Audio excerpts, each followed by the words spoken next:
listen instead of just listening, and the lessons are very short, like 15 minutes each. Correct. It's Anybody had heard from her or knew those were 2 items that Deborah would bring with her anywhere she went. And so, trying not to panic, David called out a few more times for Deborah, but again, there was no answer. And so, after quickly searching her bedroom and not finding her, he searched all the other rooms upstairs, but again, she just was not there. She was not in the house. And so David began calling and texting friends from church and other people that knew Deborah to see if anybody had heard from her or knew where she was. But no one did, and the only people who had recently talked to her said she was totally incoherent, talking about spirits and demons and the destruction of all mankind. And so, believing Deborah must be suffering from a schizophrenic hallucination somewhere out in the city, David picked up his phone again and he called the police. When the police showed up at the house, David filled them in on what was going on, and the police told him, hey, look, we'll go back and review all of the CCTV camera footage taken from outside of your house. We're bound to see footage of Deborah leaving her house at some point, and then we can just watch where she goes. And so David felt reassured, and the police felt very confident. But when the police went back to the station and began reviewing all of this security footage taken from roughly outside of Deborah's house, there was no footage of her ever leaving the house.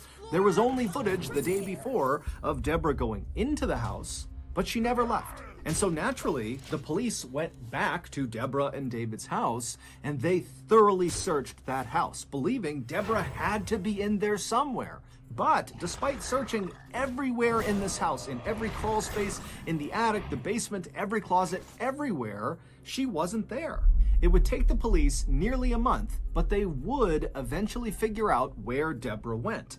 And to say they were surprised at where she went is a massive understatement.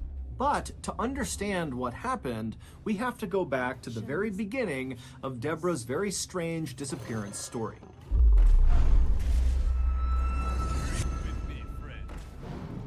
Last weekend, I looked over and I saw old Seagull Lung sitting at his miniature 1999 era G3 iMac, and I couldn't help but notice he was looking a little downtrodden. And when I saw what he was doing on his iMac, I knew why. He was hitting refresh over and over and over again on his MySpace page, and it wasn't changing the numbers. Old Lung hasn't had a view on his MySpace page since 2010. To cheer him up, I decided I would purchase a MySpace view bot and flood his page with tens of views. So I ran over to my windmill-powered laptop and began slapping away at the keys to navigate to an online vendor that sold MySpace view bots. However, as soon as I clicked on the link, this website is a virus, not an online vendor for MySpaceViewbots.com, I knew I had made a terrible mistake. Unbelievably, that website was riddled with malware, and so immediately my windmill-powered laptop caught on fire and then exploded, sending shrapnel raining down on me. Luckily, old Lung was in the other room, and he heard the commotion, and he leapt into the room, and he pushed me out of the way just in time. And then after the dust had settled, old Lung gave me a big hug, and then slapped me right in the anti-tragus and said, Papa, wenn du ständig auf gefährliche Webseiten klickst, dann brauchst du NordVPN. Which of course in German means, Papa, if you're going to keep clicking on dangerous websites, then use NordVPN. And boy was old Lungy right.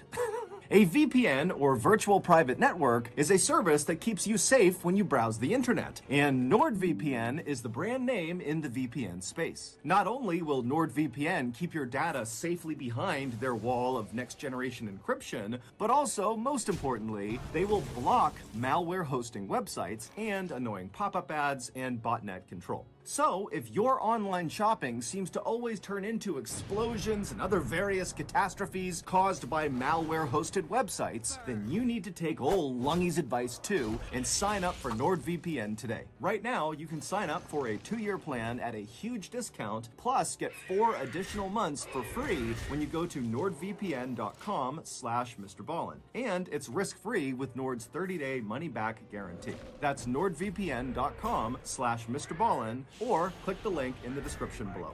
Okay, back to the story.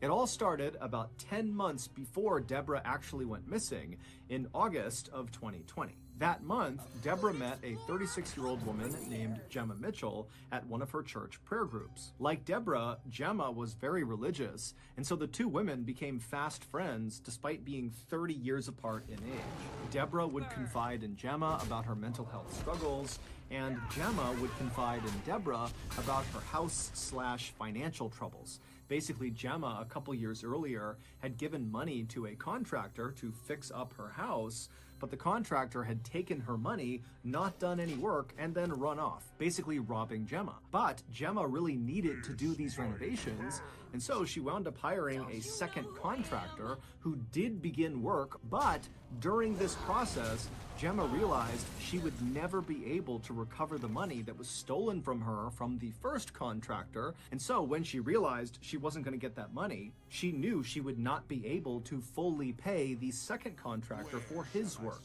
And so when the second contractor found out he was not going to get paid, he stopped work immediately, despite the fact that there was no working heat in Gemma's house, and there was a huge hole in her roof. But Gemma had no way to fix this, and so she and her mom were just living in this house that was just totally freezing all the time. Deborah had been so moved by Gemma's situation that very quickly after meeting her, she offered £200,000 to Gemma to finish the renovations on her house, under the condition that one room in Gemma's new house would be solely dedicated to Christian ministry.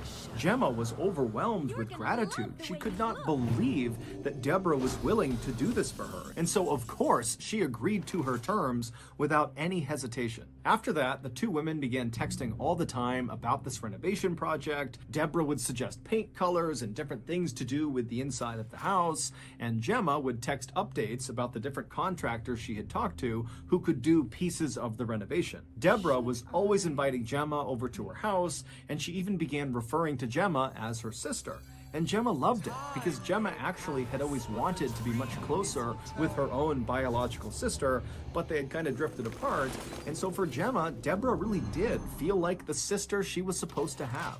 But their relationship was about to change drastically.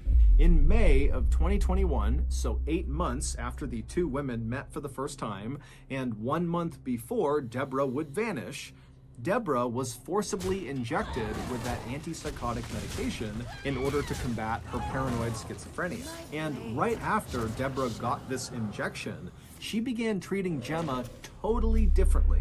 She basically stopped communicating altogether with Gemma, and then in the rare times she would text Gemma, it was just to berate her about being a hoarder or being too messy and sloppy. Gemma didn't really know what to make of her friend's new behavior, but she knew, Deborah was going through a really tough time, and so Gemma just kind of took the abuse and didn't say anything.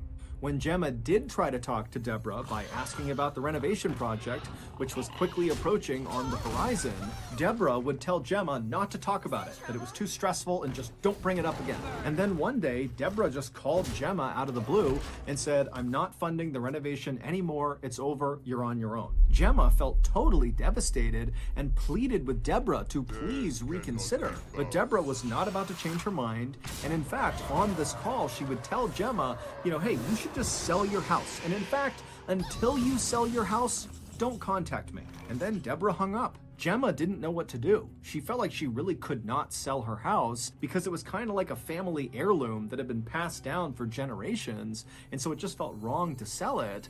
But on the other hand, without help, she would never have enough money to fix the house up.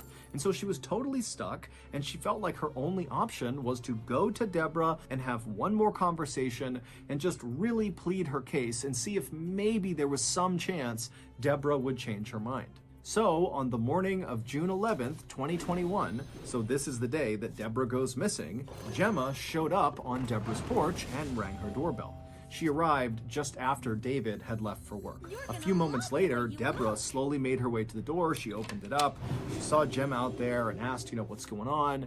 And Gemma just very politely said, "Would you please let me come in? And can we just talk one more time about the renovation?" And Deborah, who was not very enthused at the idea of having this conversation, said, "You know what? Okay, come on in." And so Gemma would go inside, and the two women would go sit down, and they'd exchange some pleasantries. And then at some point, when there was a break in the conversation, Gemma brought up the renovation. She had actually